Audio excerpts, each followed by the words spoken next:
อุทาหรณ์จ้า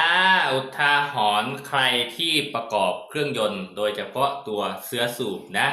ถ้าหากว่าใครประกอบเสือสูบไม่ใส่บูทตรงเนี้ยมันจะมีบูทเสาเสือสูบแล้วก็เสาฝาสูบนะถ้าหากว่าใครไม่ใส่ผลที่ตามมามันจะเป็น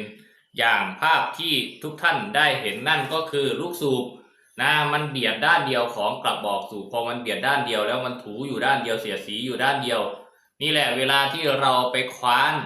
เราถึงจะเห็นอย่างที่ทุกท่านได้เห็นก็คือปัญหาที่มันเกิดขึ้นสืบเนื่องมาจากรถคันนั้นนะเวฟ110ไอไม่ใส่เสาเสือสูบนะไม่ใส่บูทเสาเสือสูบนะ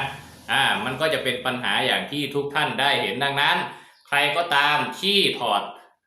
เสาเสือสูบออกมาถอดเสือสูบถอดฟ้าสูบออกมาบูทพังบูทบิดเบี้ยวก็ต้องไปหาซื้อมาใส่ใหม่มิฉะนั้นมันจะเป็นเหมือนในภาพมุมเล็กในจ้า FC จ๋า